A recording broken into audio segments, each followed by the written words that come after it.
अच्छा भाई, आगे कंटिन्यू करते हैं। लास्ट टाइम का लेक्चर जो है वो आप लोगों के सामने मौजूद है। ज़रा मुझे ये चीज़ कंफर्म कर दीजिएगा 1 मिनट में कि आप लोगों को मेरी आवाज़ क्लियर आ रही है और स्क्रीन की शेयरिंग क्लियर है। आवाज़ और स्क्रीन दोनों चीज़ें क्लियर हैं।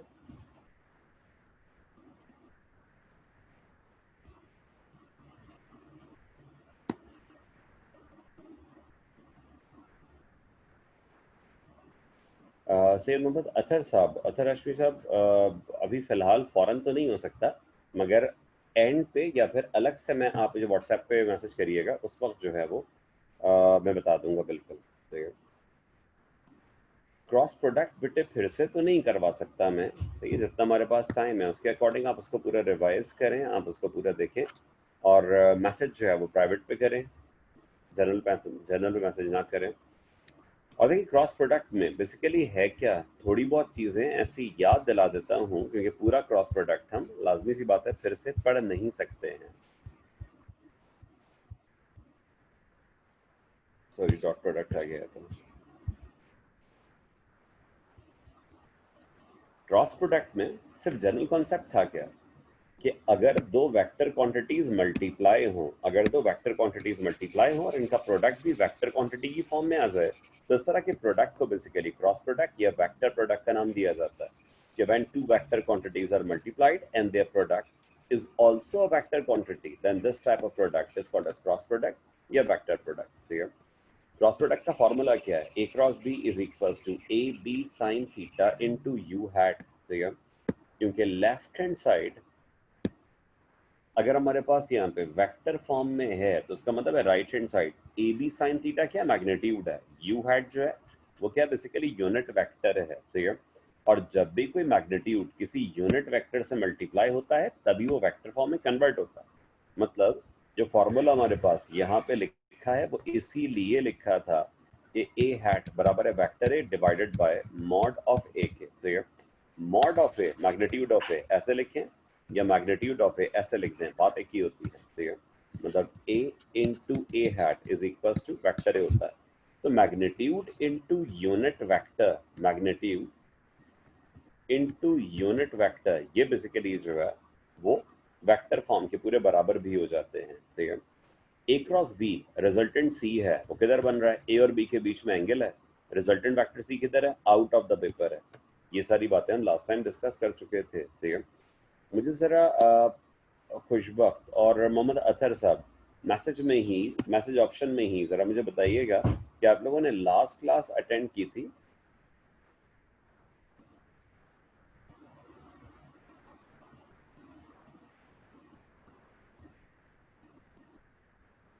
ओके, सही है। अच्छा, उसमें ये सारी बात हमने डिस्कस भी की थी कि अगर क्रॉस प्रोडक्ट है तो क्रॉस प्रोडक्ट हमेशा राइट हैंड रूल से आता है। ए क्रॉस बी है, रिजल्टेंट वेक्टर सी किधर है? बाहर की तरफ है, आउट ऑफ द पेपर है। ठीक है। अगर बी क्रॉस से है तो हमारा जो रिजल्टेंट वेक्टर होगा वो क्या हो जाएगा? माइनस सी। वो कैसे होगा? इन टू द पेपर होगा, जिसे हम माइनस सी से यहाँ पे रिप्रेजेंट भी कर रहे होते हैं क्योंकि टूवर्ड्स नेगेटिव जेड एक्सेस होता है। ठीक है। डिटर्मिनेंट मेथड को हमने डिस्कस किया था कि भाई डिटर्मिनेंट मेथड किस तरह से सॉल्व करना है, ये बात हमने की थी लास्ट टाइम कि वेक्टर ए गिवन है 2i plus 5j plus 6k, ये और से देख लीजिएगा। और वेक्टर बी जो है वो दिया हुआ है 4i minus 2j plus 2k, 4i minus 2j plus 2k। तो ये पहले क्रॉस प्रोडक्ट के लिहाज से वेक्टर ए है तो वेक्टर ए की जो भी चीजें हैं वो आई, जे और के लिखा हुआ था, फिर भी बता रहा हूँ। फर्स्ट टर्म पॉजिटिव होती है, सेकंड टर्म नेगेटिव होती है और थर्ड टर्म पॉजिटिव होती है, वो लिखा हुआ इसी में का। ठीक है। तो पहले वेक्टर ए के लिहाज से 2, 5 और 6 आ गया। फिर वेक्टर बी के लिहाज से जो है वो यहाँ पे हमारे पास 4 माइनस 2 एंड 2 आ गया, 4 माइनस 2 एंड 2 आ गया। ठीक है। अब बाय कंडीशन यहाँ पे सिर्फ करना क्या है? फर्स्ट रॉ फर्स्ट कॉलम छोड़ दिया, फर्स्ट रॉ फर्स्ट कॉलम छोड़ दिया, मतलब आई के रिस्पेक्ट से क्या बचा? 5 माइनस 2, 6 और 2, 5 माइनस 2, 6 और 2। ठीक है। फिर यहाँ पे माइनस जे के लिहाज से रॉ कॉलम छोड़ दिया, माइनस जे के लिहाज से जब रॉ कॉलम छोड़ देंगे तब क्या होगा? 2, 4, 6 और 2। तो ये लिख के पूरा सॉल्व करिएगा सिर्फ। ऐसे लिखे हुए में से नहीं पढ़िएगा, ठीक है। फिर प्लस के लिहाज से भी रॉ कॉलम छोड़ दिया, ये हमारे पास 2 4 5 और -2 आ गया, ठीक है। फिर तो सिंपल मैट्रिसेस वाली साइड बन गई ना। मैट्रिसेस सॉल्व करने तो आते हैं कि भाई 5 × 2 हो गया, कितना हो गया 10, माइनस साइन बीच में होता है, माइनस साइन फॉर्मूला का बीच में होता है। फिर -2 × 6, ये कितना हो गया -12, माइनस साइन पहले से था, -12 फिर आ गया तो माइनस माइनस क्या हो गया प्लस, मतलब इस वजह से क्या हो गया प्लस 12j के बराबर, ठीक है। फिर इसी तरह से माइनस, ये तो ऐसे ही लिखा हुआ था, 2 × 2 कितना हो गया 4, माइनस साइन फॉर्मूला का बीच में है, 4 × 6 कितना हो गया 24 के बराबर, ठीक है।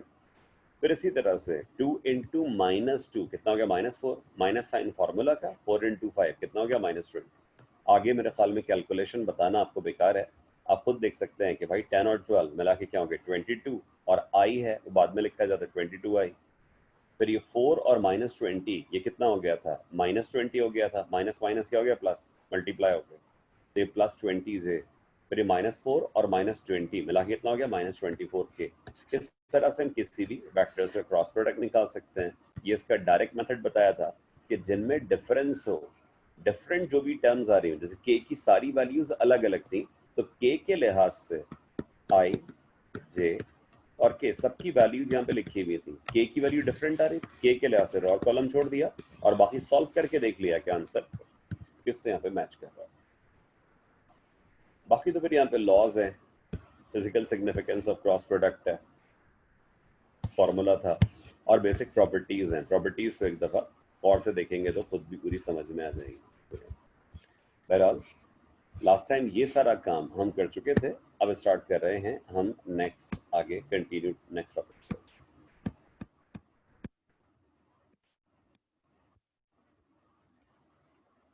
अच्छा भाई, इसके बाद अब कंडीशन है क्या। अच्छा ये बात तो पता है कि भाई अनबैलेंस फोर्स या नेट फोर्स जो है वो किस तरह से फाइंड आउट कर रहे होते हैं, ठीक है। अरे बहुत अरसे पहले से, सॉरी,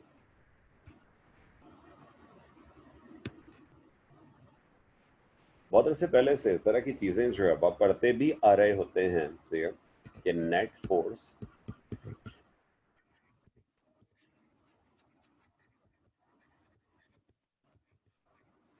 या रिजल्टेंट फोर्स क्या होता है, थोड़ा सा नेट या रिजल्टेंट से रिलेटेड कुछ बात भी कर लेते हैं।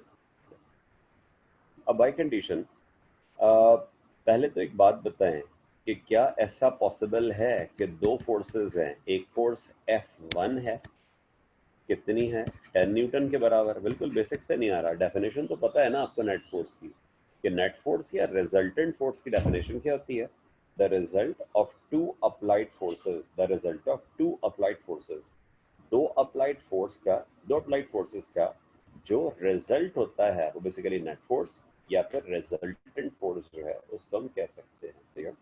अब नेट फोर्स या रिजल्टेंट फोर्स के लिहाज से इसमें जरा कंडीशन जो है वो देखिएगा कि अगर F1 की वैल्यू और F2 की वैल्यू भी कितनी है, फॉर एग्जांपल 10 न्यूटन के बराबर,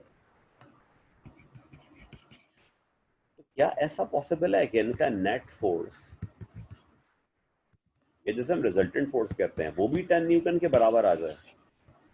पॉसिबिलिटी है या नहीं कि अगर अप्लाइड फोर्सेस F1 F2 क्या है, अप्लाइड फोर्सेस है, जैसे मैंने बोल दिया है मगर फिर भी लिख रहा हूं कि भाई अप्लाइड फोर्सेस हैं F1 एंड F2, ठीक है। क्या इनका रिजल्टेंट 10 न्यूटन के ही बराबर हो सकता है, हाँ या नहीं, और अगर हाँ तो कैसे। रिजल्टेंट इसका दे दें, आंसर दें भाई। सर अगर दोनों परपेंडिकुलर हो, मतलब दोनों के बीच एंगल 90 डिग्री हो। नहीं बेटे, ये पॉसिबिलिटी नहीं होगी। और बताएं, और कोई। अभी आंसर किसने दिया था, आंसर खुशबक ने दिया था या किसने दिया था आंसर।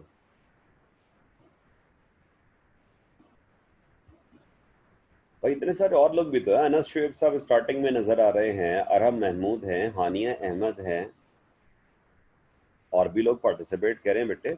एप्टीट्यूड टेस्ट में कोई नई चीज नहीं होती, सब आपके पार्टिसिपेशन से जो है उसमें हम डिफरेंट टॉपिक्स को डिफरेंट वेज में क्लियर कर रहे होते हैं बस।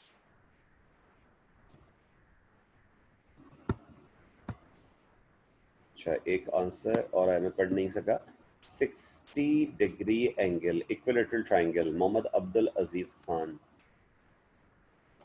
यार नहीं है सब, ऐसा भी नहीं होगा। इसके लिए देखिए मैं पॉसिबिलिटी बताता हूँ। देखिए पॉसिबिलिटी है, तो ये बात आप लोग बिल्कुल सही बोल रहे हैं, ठीक है, क्योंकि जो भी रिजल्टेंट फोर्स होता है, जो भी रिजल्टेंट फोर्स है वो बेसिकली एडिशन एंड सब्ट्रैक्शन के बीच में लाई करती है। एडिशन और सब्ट्रैक्शन के बीच में रिजल्टेंट फोर्स हमेशा लाई करती है। मतलब ये जो दो फोर्सेस हैं 10 और 10 न्यूटन की, इनका जो एडिशन है, इन दोनों फोर्सेस का जो एडिशन है 10 + 10, एडिशन कितना आ रहा है 20, मतलब मैक्सिमम लिमिट 20 है। और इन्हीं का सब्ट्रैक्शन 10 - 10, मतलब रिजल्टेंट कितना आ रहा है 0। मतलब इन दोनों फोर्सेस का रिजल्टेंट 0 से 20 तक कोई भी हो सकता है। 0 से 20 तक कुछ भी पॉसिबिलिटी हो सकती है, ठीक है। 0 कब होगा? दो इक्वल फोर्सेस थी, इनका 0 रिजल्टेंट कब होगा? जब दोनों 180 पे होंगे। 180 का मतलब बिल्कुल एंटी पैरेलल है, बिल्कुल ऑपोजिट है। मतलब यहाँ पे भी 10 न्यूटन की फोर्स और इधर भी क्या 10 न्यूटन की फोर्स। 10 में से भाई 10 माइनस करें, रिजल्टेंट कितना आ गया? 0 के बराबर आ गया। रिजल्टेंट आ गया सिंपल यहाँ पे 0, ठीक है। तो बाय कंडीशन हम कह सकते हैं कि 10 - 10 से आंसर जो है वो 0 के बराबर आ रहा है। ये कब हो रहा है? रिजल्टेंट मिनिमम है। मिनिमम कब है? जब एंगल जो है 180 के बराबर डेवलप हो रहा है, ठीक है। और मैक्सिमम रिजल्टेंट कब होता है? 0 डिग्री पे। यानी फॉर एग्जांपल ये भी 10 न्यूटन और ये वाली फोर्स भी कितनी है? 10 न्यूटन। रिजल्टेंट कितना हो गया? 20 न्यूटन के बराबर। यानी दोनों फोर्सेस के बीच में अगर एंगल जो है वो 0 डिग्री है, कुछ भी एंगल बन ही नहीं रहा, तो ऐसे केस में रिजल्टेंट फोर्स जो है वो हमेशा मैक्सिमम है। रिजल्टेंट फोर्स मैक्सिमम है। तो जब भी फोर्सेस सेम डायरेक्शन में, रिजल्टेंट क्या था? 0 डिग्री पे। रिजल्टेंट क्या था? मैक्सिमम। और अगर 180 का एंगल बन रहा है तो 180 पे रिजल्टेंट जो है वो क्या? बेसिकली मिनिमम है। अब ये वाली जो पॉसिबिलिटी की बात कर रहे थे ना, इसके लिहाज से जरा एक चीज बताई जाती है कि angle between forces, angle between forces resultant से रेसिप्रोकल होता है। एंगल बिटवीन फोर्सेस, ये रिजल्टेंट से रेसिप्रोकल है। रिजल्टेंट फोर्स से पूरा ही रेसिप्रोकल है, क्योंकि जब एंगल कम है या नहीं है तो रिजल्टेंट ज्यादा है। और जब एंगल ज्यादा होता जाता है, जब एंगल जो है वो बढ़ता जाता है, एंगल जो है वो इंक्रीज होता जाता है, तो रिजल्टेंट हमेशा मिनिमाइज होना शुरू हो जाता है। और जब एंगल मैक्सिमम 180 पे आ जाता है, रिजल्टेंट क्या हो जाता है? 0 के बराबर। इसीलिए कहा कि भाई एंगल पहले 0 था, फिर 90 था, फिर कितना हो गया? 180 हो गया। जितना एंगल बढ़ेगा रिजल्टेंट की वैल्यू जो है वो यहाँ पे रिड्यूस होती जाएगी, रिजल्टेंट की वैल्यू यहाँ पे कम होती जाएगी, ठीक है। अच्छा, ये वाली पॉसिबिलिटी जो है ना, इसको डायरेक्ट सॉल्व करते हैं कि अप्लाइड फोर्सेस के बीच में एंगल जो है वो कितना होना चाहिए। तो भाई पूरा सॉल्व, एक पूरा मेथड भी होता है इसको सॉल्व करने का ना। फेडरल बोर्ड की बुक में, सिंध बोर्ड की बुक में इसका मेथड भी दिया हुआ है, पूरी कैलकुलेशन दी हुई है। बट हम कैलकुलेशन की बात ही नहीं कर रहे, बस हम ये बात कर रहे हैं कि भाई पूरा एक सर्कल है, सर्कल का टोटल एंगल कितना होता है? 360। सर्कल का टोटल एंगल जो है वो कितना होता है? 360 होता है ना, पूरा ओवरऑल एंगल 360। यहाँ पे क्या चाहता है कि तीनों पोर्शंस बराबर हैं, तीनों पोर्शंस जो है बराबर है। तीनों पोर्शन बराबर होने का मतलब ये वाला पोर्शन F1 हो गया, ये वाला पोर्शन F2 की वजह से हो गया, और ये वाला पोर्शन इसका रिजल्टेंट मतलब F हो गया। तो भाई ऐसे केस में अगर F की लेंथ, F1 की लेंथ सॉरी, F2 की लेंथ और F की लेंथ, ये सब लेंथ एक दूसरे के बराबर हैं, तो भाई सारे एंगल भी तो सेम बन रहे होंगे। टोटल 360 है, तीन एंगल बन रहे थे ना, डिवाइड कर दें, कितना हो गया? 120 डिग्री। मतलब ये भी 120 होगा। ये पूछा नहीं गया ये वाला तो, मगर ये भी 120 होगा, और ये भी पूछा नहीं गया है, मगर ये भी कितना होगा? 120। यानी अगर अप्लाइड फोर्सेस के बीच में, इक्वल अप्लाइड फोर्सेस के बीच में ये भी कितनी थी, 10 थी ना, ये वाली फोर्स भी कितनी थी, 10, तभी रिजल्टेंट भी कितना है, 10 के बराबर। यानी इक्वल अप्लाइड फोर्सेस के बीच में अगर एंगल 120 हो जाए तो इनका जो रिजल्टेंट है वो रिजल्टेंट भी मैग्नीट्यूड ऑफ अप्लाइड फोर्सेस के इक्वलेंट हो सकता है, मैग्नीट्यूड ऑफ अप्लाइड फोर्सेस के बराबर बराबर प्रैक्टिकली हो सकता है, ठीक है। तो ये तो एंगल जो है वो कितना होना चाहिए था, 120 के बराबर, कि 120 पे अगर दो इक्वल फोर्सेस एक्सर्ट कर रही हैं तो ऐसे केस में हम कह सकते हैं कि ये F1 है, ये F2 है और ये F है, ये F1 F2 ये F, ये सब के सब एक दूसरे के इक्वलेंट हो सकते हैं, एक दूसरे के बराबर बराबर प्रैक्टिकली हो सकते हैं। अच्छा भाई, अब इसके बाद कुछ अगली बात, नेक्स्ट हमारे पास जो है वो यहाँ पे टेंशन की डेफिनेशन थी। टेंशन पता है क्या चीज होती है, the force in a string, the force in a wire, force in a cable is called as tension, ठीक है। और कहीं पे भी अगर फॉर एग्जांपल एक बॉडी है, इसका वेट डाउनवर्ड एक्सर्ट कर रहा है और टेंशन अपवर्ड एक्सर्ट कर रही है, ठीक है। अगर ये बॉडी रेस्ट में है, अगर ये बॉडी एट रेस्ट है, मूव नहीं कर रही, तो भाई ऐसे केस में T माइनस डब्ल्यू क्या होगा, जीरो के बराबर। बॉडी रेस्ट में किसी किस्म की कोई मूवमेंट जो है वो यहाँ पे मौजूद ही नहीं है, तो T माइनस डब्ल्यू जीरो के बराबर है। अगर फॉर एग्जांपल डाउनवर्ड मोशन है, तो डाउनवर्ड मोशन के लिहाज से W बिगर होगा, टेंशन स्मॉलर होगा, तो W minus T net force के बराबर हो जाएगा, मतलब F। और अगर फॉर एग्जांपल अपवर्ड मोशन है, तो अपवर्ड मोशन में क्या होगा, T बिगर होगा और W जो है वो स्मॉलर होगा, T बिगर W स्मॉलर, तो T माइनस डब्ल्यू किसके बराबर हो जाएगा, F के, मतलब नेट फोर्स के, ठीक है। तो भाई नेट फोर्स कैसे निकालते हैं, बस वो जनरल कॉन्सेप्ट जो है वो याद रहना चाहिए। साथ साथ फिर यहाँ पे केस 1 केस 2 है, केस 1 केस 2 कहलाते हैं कुछ पर्टिकुलर कंडीशंस जिनको हम केस 1 केस 2 बोलते हैं, उनके अकॉर्डिंग फॉर्मूलाज पता होने चाहिए एक्सेलरेशन और टेंशन के। पहले अगर केस 1 है, तो केस 1 में कंडीशन किस तरह की है, जैसे यहाँ पे एक पुली है, सिस्टम के अकॉर्डिंग बताइएगा, इससे रिलेटेड क्वेश्चंस पूछूंगा अभी मैं, कुछ लॉजिकल हैं, कुछ जो है वो याद करने वाली चीज।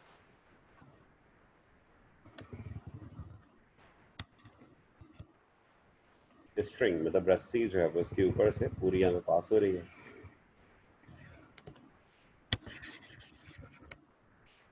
इनएक्सटेंसिबल स्ट्रिंग है।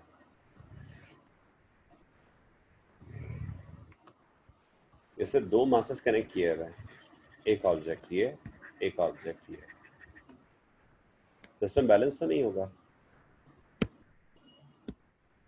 ये वाली फॉर एग्जांपल बॉडी ए हो गई, ये बॉडी बी हो गई, बॉडी ए डाउनवर्ड जा रही होगी, बॉडी बी अपवर्ड जा रही होगी, बॉडी ए का मास m1, बॉडी बी का मास m2, wait w1, wait w2। ये केस 1 था। केस 2 कैसा है, अभी जैसे मैं थोड़ा बहुत बता रहा हूँ, अगर आपसे कुछ चीजें भी पूछना शुरू करूंगा।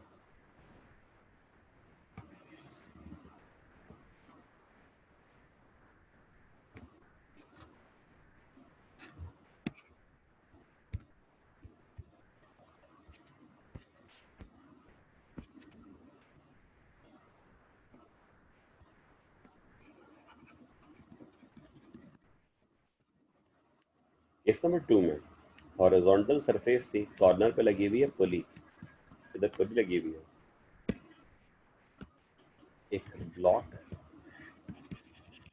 यहाँ रखा हुआ है, फ्रिक्शन लेस सरफेस होती है ये, और इससे एक स्ट्रिंग को कनेक्ट करके, इनएक्सटेंसिबल स्ट्रिंग होती है सारी, इनएक्सटेंसिबल स्ट्रिंग, जिसमें जरा सा भी कोई खिंचाव मतलब कोई एक्सटेंशन जो है वो डेवलप नहीं होती।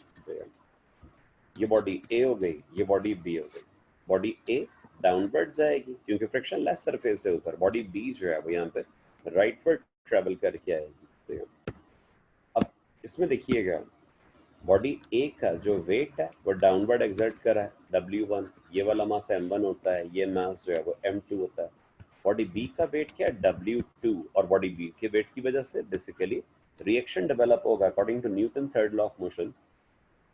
एवरी एक्शन, हर एक्शन का कुछ ना कुछ रिएक्शन है और ऑपोजिट डायरेक्शन में है, ठीक है। और जब मूवमेंट आएगी तो मूवमेंट से ऑपोजिट डायरेक्शन में जो फोर्स डेवलप होगी वो फोर्स कौन सी है, बेसिकली फ्रिक्शन है, जो मूवमेंट से आगे बढ़ने से अपोज करेगी। फ्रिक्शन मूवमेंट को अपोज कर रही है। इसमें अब जो बेसिक एमसीक्यू है केस 1 केस 2, ये दोनों डायग्राम्स हमारे पास मौजूद हैं। अब ये दोनों के लिहाज से इसमें पूछा जाता है which, या फिर डायरेक्ट लिखते हैं कि यहाँ पे कुछ क्वांटिटीज हैं, जैसे फॉर एग्जांपल एक्सेलरेशन है, डिस्कशन भी हो जाएगा, टेंशन है and acceleration due to gravity and acceleration due to gravity, ठीक है। केस 1 केस 2 दोनों में, इन दोनों के लिहाज से अगर देखा जाए तो इसमें कौन सी चीजें कांस्टेंट होंगी थ्रू आउट द केस 1 या केस 2, एक जैसा कॉन्सेप्ट होता है बिल्कुल, acceleration, tension, acceleration due to gravity, या ऑल ऑफ दैट।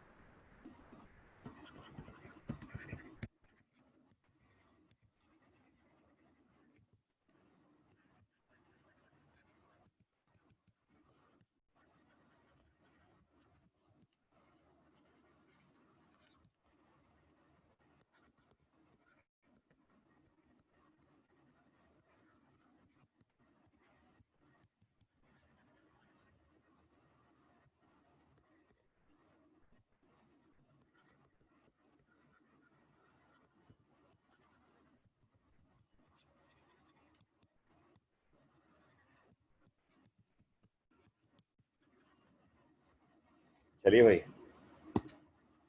जवाब देना शुरू करें। केस 1 केस 2 दोनों आपके सामने मौजूद है।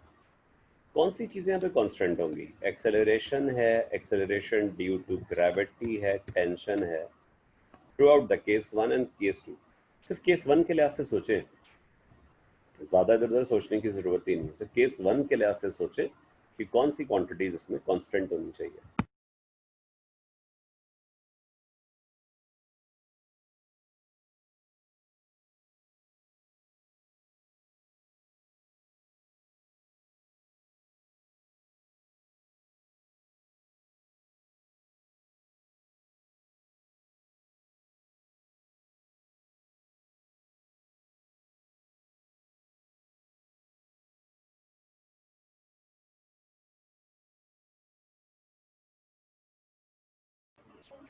जी भाई, अब जरा इस पे आंसर करें, कौन सी क्वांटिटीज जो है यहाँ पे कांस्टेंट होनी चाहिए, सब कांस्टेंट होनी चाहिए। आप लोग यहाँ पे मौजूद हैं, जरा सवाल पे कंसंट्रेट करें और बताएं which of the following physical quantities remains constant। इन तीन में से थ्रू आउट द सिस्टम जो है वो क्या चीज कांस्टेंट रहनी चाहिए।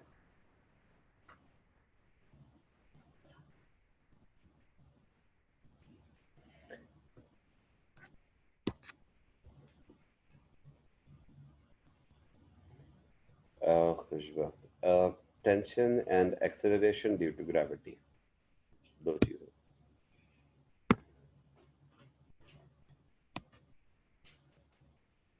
हानिया अहमद आपने मार्क किया सी, और बच्चे इसका आंसर है ऑल ऑफ दैम।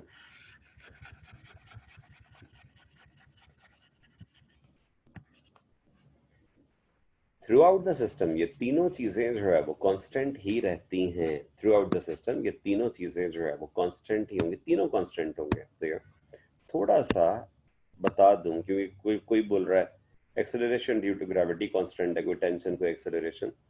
भाई एक्सेलरेशन एक्सेलरेशन तो कांस्टेंट है ही है ना, क्योंकि अगर for example body A, case 1 की मैं बात कर रहा हूँ, बॉडी ए अगर 2 मीटर पर सेकंड स्क्वायर से नीचे की तरफ जा रही है तो बॉडी बी 2 मीटर पर सेकंड स्क्वायर से ही ऊपर की तरफ भी जा रही होगी। डाउनवर्ड है अपवर्ड है, क्या हुआ, एक्सेलरेशन की वैल्यू जो है वो एक की वैल्यू जो है वो यहाँ पे क्या है, बिल्कुल कांस्टेंट के बराबर है। ठीक है, टेंशन एक ही स्ट्रिंग है तो टेंशन भी दोनों साइड पे एक ही जैसी होती है। अगर वेट ज्यादा है तो इनिशियली टेंशन ज्यादा थी, वेट कम है तो इनिशियली टेंशन कम थी।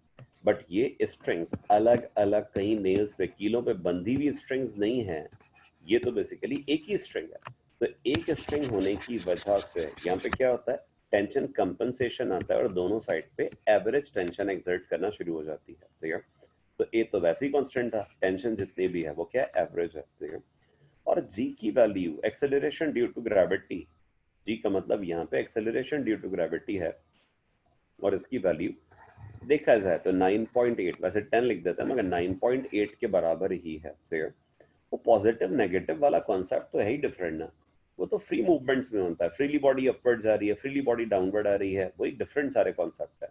मगर यहाँ पे तो बाय फोर्स मूवमेंट है, आप स्टेयर्स से मूव कर रहे हैं, स्टेयर्स से मूव करके टूटी हुई स्टेयर्स आ गई थोड़ी सी, अब स्टेयर्स से मूव करके यहाँ पे ऊपर की तरफ जा रहे हैं, स्टेयर्स से मूव करके नीचे की तरफ आ रहा है, फ्री मूवमेंट थोड़ी है।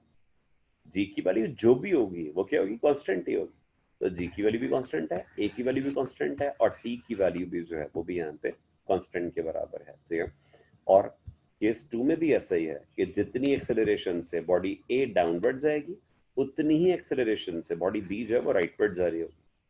टेंशन जितनी यहाँ पे डेवलप होगी वही टेंशन इसको आके यहाँ पे पुल कर रही होगी, यहाँ पे खींच रही होगी। ठीक है, और कोई फ्री मूवमेंट तो है नहीं, तो कोई G1 G2 की जरूरत ही नहीं है।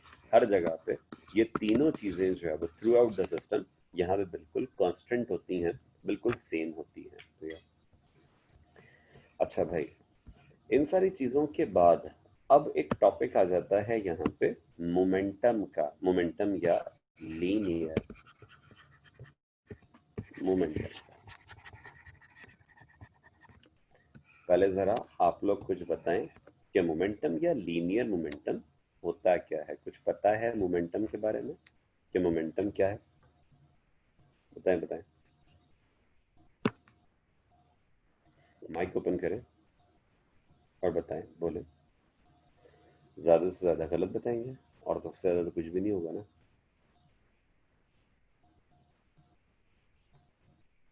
अमामा फहीम, ए से नाम आता है तो लाजमी सी बात है पहले स्टार्टिंग में आप ही आएंगे और आप ही फंसेंगे, मैं भी बहुत फंसा हूँ। अमामा फहीम अपना माइक ओपन करें और माइक ओपन करके जरा बताएं अबाउट मोमेंटम।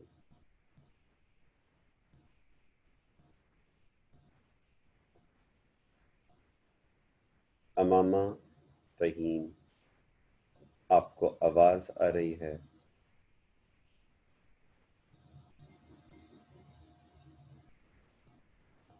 आई थिंक आप यहाँ पे मौजूद ही नहीं है, तो ऐसे अटेंडेंस लगाने का फायदा थोड़ी है, तो थ्योरी क्लासेस थोड़ी चल रही कि अटेंडेंस कंपलसरी है। तो ये सर अस्सलाम वालेकुम। वालेकुम अस्सलाम बेटा,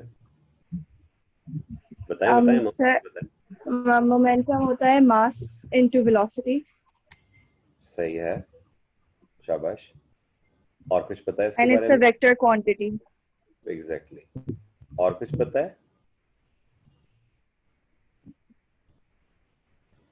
चले इतना भी काफी है। ठीक है, तो भाई स्टार्ट तो आपने बिल्कुल सही दे दिया, और अरहम ने भी जो है वो यही चीज बताई। तो भाई मोमेंटम बेसिकली क्या है, जर्नल पॉइंट्स के लिहाज से अगर बात की जाए तो पहली बात तो ये कि कहा गया कि क्वांटिटी ऑफ मोशन है, क्वांटिटी ऑफ मोशन है। ठीक है, मतलब बॉडी का मास कम है, वेलोसिटी कम है, एक बॉडी का मास कम था, स्लो स्लो बॉडी जा रही थी। ठीक है, तो हर मॉलिक्यूल के लिहाज से हम कह सकते हैं हर मॉलिक्यूल का मोशन कम है। आप टोटल मोशन निकालेंगे, टोटल मोशन का मतलब ही बेसिकली मोमेंटम है। टोटल मोशन में मोमेंटम निकालेंगे तो वैल्यू क्या होगा, यहाँ पे कम आएगी। और इसी कंपैरेटिवली फॉर एग्जांपल अगर कोई बड़ा ऑब्जेक्ट है, ठीक है, यकीनन ट्रक ऐसा नहीं होता, बस ऐसी बात कर रहे हैं। ठीक है, अब ये तेज मूव करके जा रहा है, इसका मतलब क्या है कि तो इसमें मॉलिक्यूल्स बहुत सारे हैं और हर मॉलिक्यूल का मोशन भी बहुत फास्ट है, तो इसका मतलब है इसमें टोटल मोशन बहुत ज्यादा आना चाहिए, मतलब मोमेंटम जो है वो क्या होगा, इसमें बहुत ज्यादा आ जाएगा। ठीक है, तो इसका मतलब क्या है कि भाई बॉडी का मास अगर कम है और वेलोसिटी कम है तो मोमेंटम भी कम आएगा। अगर बॉडी का मास ज्यादा है और वेलोसिटी ज्यादा है तो टोटल मोशन मतलब मोमेंटम जो है वो यहाँ पे हमेशा ज्यादा आएगा। इसीलिए हम कहते हैं कि quantity of motion present in a body is called as momentum और लीनियर मोमेंटम। ठीक है, और ये तो एक आइडियल अप्रोच होती है ना कि मॉलिक्यूल्स के मोशन को ऐड कर रहे हैं, ये तो सिर्फ बोलने वाली समझाने वाली बात है।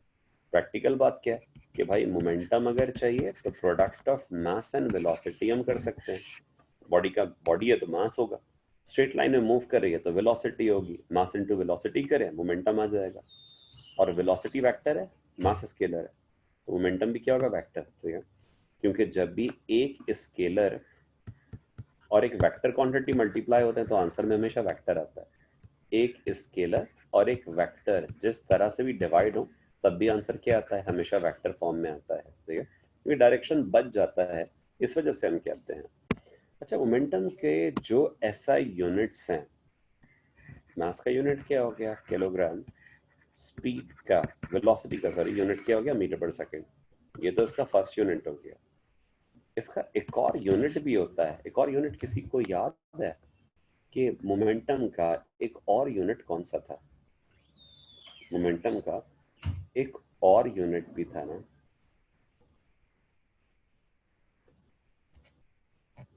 नहीं, न्यूटन इनटू सेकंड। मोमेंटम का एक और यूनिट है न्यूटन इनटू सेकंड। और यूनिट्स में तो क्रॉस लगाएं, डॉट लगाएं, कुछ भी नहीं लिखें, वो तो सिंपल मल्टीप्लिकेशन वाला ही काम है, वो कोई डॉट प्रोडक्ट क्रॉस प्रोडक्ट तो ऐसा कुछ है भी नहीं। ठीक है, अच्छा, लीनियर मोमेंटम के लिहाज से फिर इसमें था law of conservation of linear momentum. साथ साथ स्टार्ट करते हैं law of conservation of linear momentum से ही।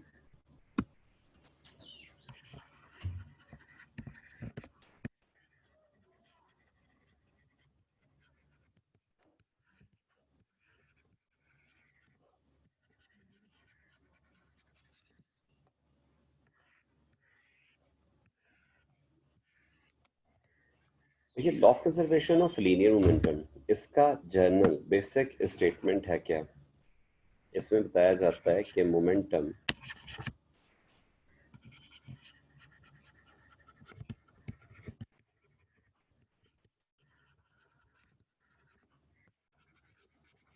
ऑफ एन आइसोलेटेड सिस्टम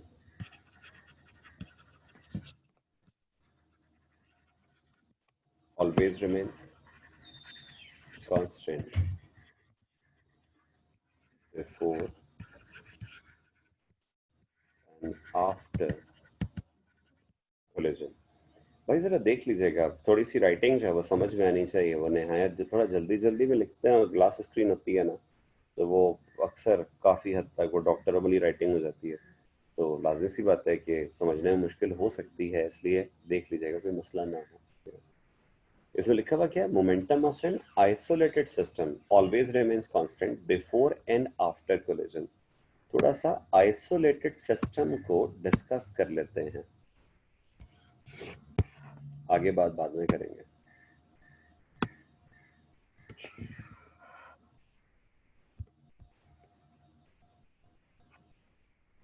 यहाँ पे कह रहे हैं कि एक आइसोलेटेड सिस्टम है। आइसोलेटेड सिस्टम का मतलब क्या था कि भाई बाहर temperature for example 100 degree centigrade है, या कोई फर्नेस वगैरह के पास खड़े हुए 1000 डिग्री सेंटीग्रेड का टेम्परेचर है, बाहर टेम्परेचर बहुत ज्यादा है और अंदर जो टेम्परेचर है वो कितना है, 0 डिग्री सेंटीग्रेड है। उसूलन उसूलन जो हीट है वो अंदर की तरफ आनी चाहिए, मगर ये क्या है, ये भाई आइसोलेटेड सिस्टम है, तो आइसोलेटेड सिस्टम के अंदर हीट एनर्जी ट्रेवल करके पेनेट्रेट नहीं कर सकती, अंदर नहीं आ सकती। ठीक है,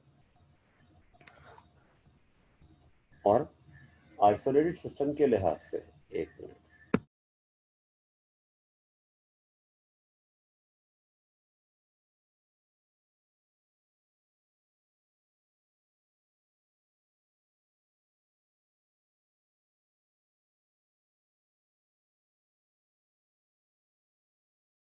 अच्छा इसी तरह से हम बात कर रहे थे कि अगर फॉर एग्जांपल यहाँ पे एक बॉम्ब को रख के एक्सप्लोड किया जाए, ठीक है, तो इससे साउंड एनर्जी निकल के बाहर की तरफ जाएगी, मगर आइसोलेटेड सिस्टम है तो आइसोलेटेड सिस्टम से कोई एनर्जी जो है वो निकल के यहाँ पे बाहर की तरफ भी नहीं जा सकी, मतलब साउंड भी बाहर नहीं जा रही। तो ऐसा सिस्टम है जिससे एनर्जी ट्रांसफर पॉसिबल ही नहीं है, एनर्जी ट्रांसफर पॉसिबल ही नहीं है इनटू द सिस्टम या out of the system, energy transfer possible ना हो तो ये सिस्टम कहलाता है बेसिकली आइसोलेटेड सिस्टम। ठीक है, आइसोलेटेड सिस्टम की कोई एग्जांपल है? आइसोलेटेड सिस्टम की आपके लिहाज से कोई एग्जांपल है या नहीं?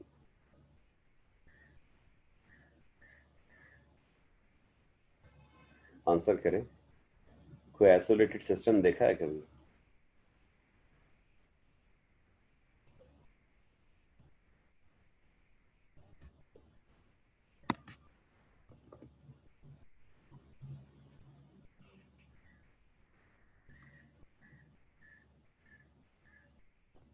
हाँ, नहीं, मौजूद हैं, सो रहे हैं, सो के उठ गए हैं, या टूथब्रश करने चले गए, खाना खा रहे हैं? भाई कुछ तो बता दीजिए।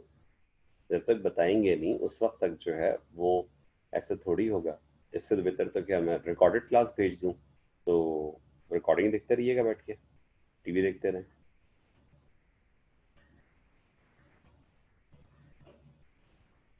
अब बारी बारी करके जगह जगह के आप लोगों से पूछना पड़ेगा। अनस शुएब सर, अनस शुएब, अपना माइक ओपन करें। अनस शुएब। जी सर, अस्सलाम वालेकुम। वालेकुम सलाम बेटे। यार अनस एक बात बताएं कि ये आइसोलेटेड सिस्टम समझ में हम क्या बात कर रहे थे कि ऐसा सिस्टम जिससे जी एनर्जी ट्रांसफर नहीं हो रहा, ठीक है? क्या प्रैक्टिकली जी ऐसा कोई सिस्टम है हमारे पास कहीं?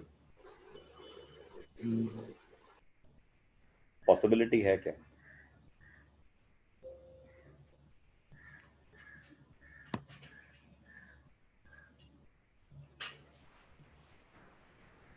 जी अनस साहब। Sir I guess universe. अच्छा, चलिए अब मैं बताता हूँ। देखिए भाई सब लोग जरा गौर से सुनिएगा। आइसोलेटेड सिस्टम के बारे में कहते हैं इमेजिनरी सिस्टम है, इमेजिनरी सिस्टम है, मतलब 100% आइसोलेशन कहीं पे भी पॉसिबल हो ही नहीं सकती। ठीक है, तो ये दरअसल इमेजिनरी सिस्टम होता है, प्रैक्टिकल सिस्टम नहीं होता, क्योंकि अब 100% आइसोलेशन तो कहीं भी कर ही नहीं सकते। जैसे वो नॉर्मली नहीं होता, थर्मस वगैरह, थर्मोफ्लास्क वगैरह बनाए हुए होते हैं। ठीक है, अब थर्मोफ्लास्क वगैरह अगर हम देख रहे हो तो नॉर्मली मुझे इतना सही बनाना तो नहीं आता, फिर भी ऐसे ही बता रहा हूँ। चाय के लिए थर्मोफ्लास्क बनाया हुआ, ये इसका हैंडल, ठीक है। अब थर्मोफ्लास्क वगैरह के लिहाज से अगर हम देखें ना तो क्या होता है कि है तो इतना बड़ा सा थर्मोफ्लास्क आता है कि इसमें 2 गिलास पानी आता है, मतलब 4 कप चाय आती है, ज्यादा चाय नहीं आ रही, और इतना बड़ा थर्मोफ्लास्क 4 कप इसमें चाय आ रही है। तो इसको हम खोल के जरूर देखा होता है, क्यूरियोसिटी सी होती है इंसान के अंदर। इसको खोल के देखे ना तो पता चलता है कि भाई इसमें जो है वो अंदर एक छोटी सी बॉटल है, सिर्फ एक छोटी सी बॉटल है, उसमें मिरर फॉर्मेशन सारी हुई भी है, और उसी के अंदर जो है वो 2 कप या 4 कप चाय जो है वो नॉर्मली हमारे पास यहाँ पे सारी जमा हो जाती है, और वो चाय फिर हम गर्म रखते हैं। ठीक है, तो भाई इसमें भी क्या है, एक नॉर्मल थर्मस में, एक नॉर्मल थर्मोफ्लास्क में अगर देखा जाए तो 12 से 17 लेयर्स होती हैं डिफरेंट मटेरियल्स की, 12 से 17 लेयर्स हैं। ठीक है, बट उसके बावजूद भी ये 100% आइसोलेशन नहीं है। 2 आवर्स तक चाय गर्म रहेगी, 4 आवर्स तक गर्म रहेगी, मैक्सिमम 6 आवर्स, ये भी ज्यादा ही हो गया। उसके बाद क्या होगा भाई, हीट एनर्जी लाजमी सी बात है इससे निकल के बाहर की तरफ जाएगी, यानी 100% आइसोलेशन तो हो ही नहीं सकता। 100% आइसोलेशन का मतलब पता है क्या है कि हमारे पास एक ऐसा सिस्टम था जो 100% आइसोलेटेड था, मतलब इस तरह का एक थर्मस था। ठीक है, उस थर्मस में 100% आइसोलेटेड थर्मस में हमने चाय बना के रखी। ठीक है, और वो थर्मस जो है वो खो गया, घर में कहीं खो गया, उसमें गर्म चाय थी अंदर की, बॉटल थी और गर्म चाय इसके अंदर। अब किसी ने क्या किया, किसी बच्चे ने ऐसे ही ना खेलते खेलते थर्मस से इसको उठा के घर में किसी बेड के पीछे फेंक दिया। बेड के पीछे, यहाँ पे कहीं पीछे फेंक दिया, वो पता ही नहीं चल रहा कि थर्मस जो है वो कहाँ पे है। अब क्या हुआ, ईद के टाइम आना शुरू हुआ। ईद के टाइम पे क्या किया, ऐसे ही जो है वो यहाँ पे जो कर्टन्स वगैरह लगे हुए थे, इधर के बैक साइड के कर्टन्स जो है वो चेंज करने शुरू किए। वही कर्टन, इधर ही कर्टन दूसरे रूम में, दूसरे रूम के कर्टन इधर। वो क्यों कर रहे होते हैं, रिश्तेदारों को बेवकूफ़ बनाने के लिए ना, सही घर का सामान इधर उधर कर रहे हैं बेकार की बात, जबकि रिश्तेदारों को ज़्यादा याद होता है हमारे कंपैरेटिवली। तो बाई कंडीशन अगर जो है वो अब इसको बेड को थोड़ा सा हटाया तो भाई उसके पीछे से क्या निकला, वो थर्मस निकला, 2 3 4 महीने पहले का थर्मस निकला। अभी दूर से देख रहे हैं इसलिए छोटा लग रहा है, मगर है बड़ा है। इस थर्मस को जैसे ओपन किया ना, थर्मस को ओपन करते से इसमें से जो है वो स्मोक निकल रहा है, धुआं निकल रहा है भाई, धुआं निकल रहा है। 4 मंथ के बाद अभी तक इसमें चाय जो है बिल्कुल हीटअप हुई हुई है, गर्म है। कैसा प्रैक्टिकली पॉसिबल है? प्रैक्टिकली तो पॉसिबल नहीं है ना। तो इसका मतलब क्या है कि भाई 100% आइसोलेशन सिर्फ हम इमेजिन करते हैं, 100% आइसोलेशन प्रैक्टिकली पॉसिबल नहीं होती है, ठीक है। तो आइसोलेटेड सिस्टम एक इमेजिनरी सिस्टम है, प्रैक्टिकल सिस्टम नहीं होता है। इसी तरह से कुछ जगहों पे एग्जाम्पल दी हुई होती है क्लोज सिस्टम की, कुछ जगहों पे एग्जाम्पल होती है क्लोज सिस्टम की। सर्कुलर भी हो सकता है, वैसे स्क्वायर शेप भी बना देते हैं, ज्यादा बेहतर रहेगा।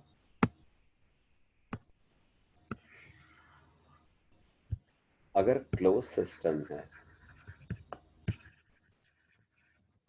क्लोज सिस्टम के लिए बताया जाता है कि ऐसा सिस्टम है क्लोज सिस्टम जिससे एनर्जी ट्रांसफर पॉसिबल है। Energy into the system, energy out of the system easily transfer हो सकती है। तो एनर्जी ट्रांसफर हो रही है बट मास ट्रांसफर जो है वो पॉसिबल नहीं है। मास मतलब मॉलिक्यूल्स जो है वो यहाँ पे अंदर की तरफ भी नहीं आ सकते, और यहाँ से जो मास है, जो मॉलिक्यूल्स है वो निकल के फिर बाहर की तरफ भी नहीं जा सकते। मतलब मास ट्रांसफर पॉसिबल ना हो, एनर्जी ट्रांसफर पॉसिबल है। एनर्जी ट्रांसफर पॉसिबल है और मास ट्रांसफर जो है वो यहाँ पे इम्पॉसिबल है, ठीक है। इस तरह के सिस्टम को बेसिकली क्लोज सिस्टम का नाम दिया जाता है। ये कहलाता है बेसिकली क्लोज सिस्टम। और क्लोज सिस्टम तो हमारे पास है ना, प्रैक्टिकली होता है क्लोज सिस्टम। तो क्लोज सिस्टम की एग्जांपल क्या है, जिस रूम में अगर हम बैठे हुए हैं, फॉर एग्जांपल एसी चला के बैठे हुए हैं, तो भाई रूम में जब हम नॉर्मली एसी ऑन करके अपनी जगह बैठे हुए हैं तो कोई विंडोज वगैरह तो हमने ओपन नहीं की हुई ना, विंडो तो जो है वो बिल्कुल क्लोज्ड है, ठीक है। अगर विंडो क्लोज्ड है तो भाई क्लोज्ड विंडो से हवा तो नहीं आ रही, पैक्ड है बिल्कुल, तरीके की ये पूरी लगाई हुई विंडो, ठीक है। मगर बाहर से रोशनी, बाहर से लाइट तो अंदर की तरफ रूम में आ रही है ना, मतलब मास नहीं आ रहा, हवा नहीं आ रही, लेकिन मास ट्रांसफर पॉसिबल नहीं है, सही है। बट लाइट जो है वो लाइट का ट्रांसफर तो हो रहा है ना, यानी एनर्जी ट्रांसफर हो और मास ट्रांसफर पॉसिबल ना हो, तो ये कहलाता है बेसिकली क्लोज सिस्टम, ठीक है। तो ये आइसोलेटेड में और क्लोज सिस्टम में फ़र्क क्या है, ये फ़र्क थोड़ा सा जो है वो क्लियर रखिएगा। और इसके बाद स्टेटमेंट क्या था, थोड़ा सा स्टेटमेंट की तरफ आते हैं। Momentum of an isolated system always remains constant before and after collision. इसका मतलब क्या है, इस बात को सिर्फ क्लियर कर लेते हैं, देन उसके बाद फिर हम कल कंटिन्यू करेंगे नेक्स्ट टॉपिक से। यहाँ तक आ गया कि 2 स्फीयर्स हैं,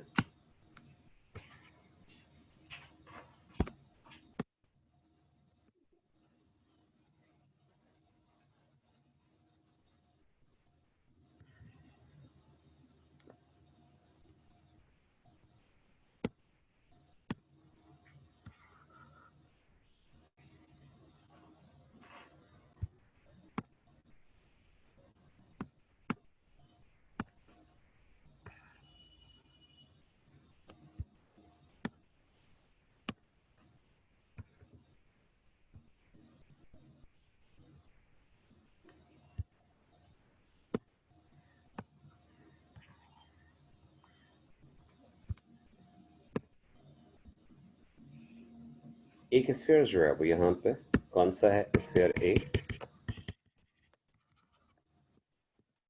और दूसरा बायोस्फीयर भी।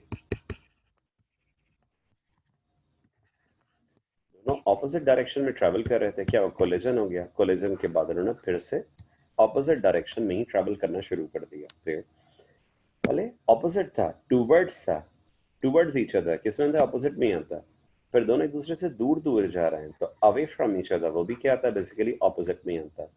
बॉडी ए का मास m1, बॉडी बी का मास m2, initial velocities u1 and u2, initial velocities u1 and u2। ठीक है, कोलिजन के बाद मास पे तो कोई फर्क नहीं पड़ा, मास अभी भी m1 और m2 ही हैं, बट कोलिजन के बाद वाली जो वेलोसिटीज हैं उनको फिर यहाँ पे v1 और v2 से रिप्रेजेंट किया जाता है, v1 v2 से रिप्रेजेंट किया जाता है। ठीक है, और कंसीडर कर लेते हैं कि ये हमारे पास एक आइसोलेटेड पूरा सिस्टम जो है वो यहाँ पे डेवलप हुआ हुआ है, आइसोलेटेड सिस्टम डेवलप हुआ हुआ है।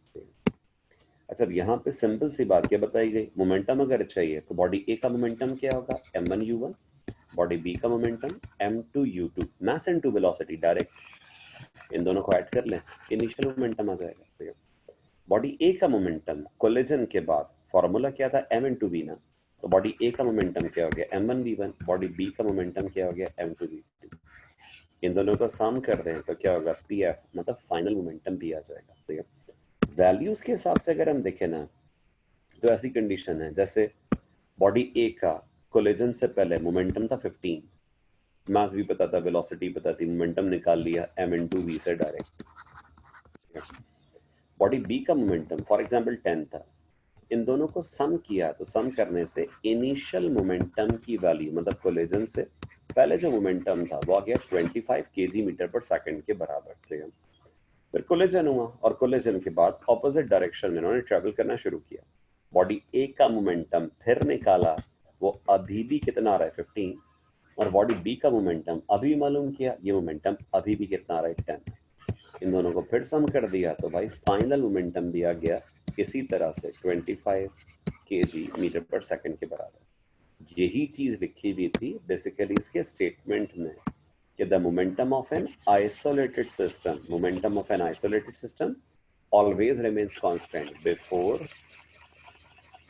and after collision, कि collision से पहले और collision के बाद जो भी momentum है वो हमेशा conserved रहता है, हमेशा सेम रहता है। ठीक है, मतलब PI इनिशियल और PF फाइनल हमेशा एक दूसरे के बराबर होंगे। और एक इसकी इक्वेशन अगर बनाए तो इक्वेशन ऐसे बनती है कि m1 u1 plus m2 u2, ये तो इनिशियल मोमेंटम्स है, इन दोनों को सम करें तो फिर ये m1 v1 plus m2 v2 के बराबर भी होते हैं, यानी टोटल मोमेंटम बिफोर कोलिजन और total momentum after collision, total momentum before collision, total momentum after collision, ये हमेशा एक दूसरे के इक्विवेलेंट होंगे। इक्वेशन ये मौजूद है और वैल्यूज की मैथमेटिकल वेरिफिकेशन हमारे पास इमेजिनरी कंडीशन पे ये मौजूद है। ठीक है, बस भाई टाइम हमारा जो है वो एंड हो रहा है, तो इसको काइंडली जरा जल्दी जल्दी आप स्क्रीनशॉट्स ले दीजिए ताकि हम आज की क्लास यहाँ पे ख़त्म कर सकें और कल पे इसको आगे कंटिन्यू किया जा सके।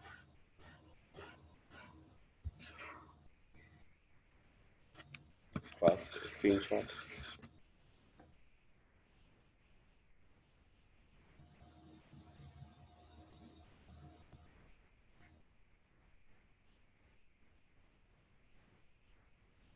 Next,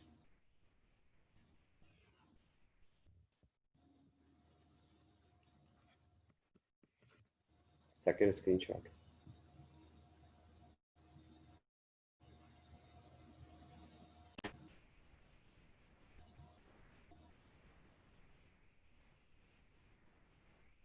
next,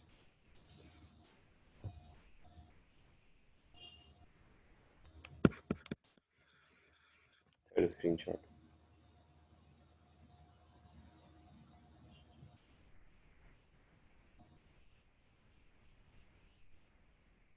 next,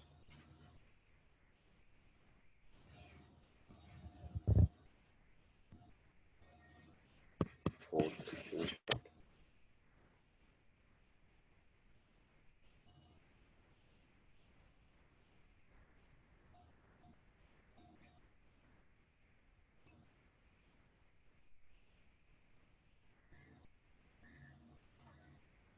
next screenshot.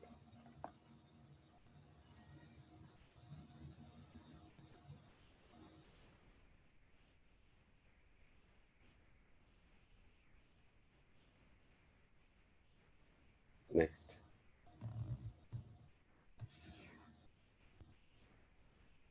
Sixth screenshot.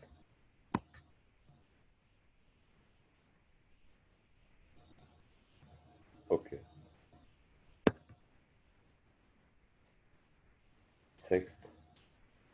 And then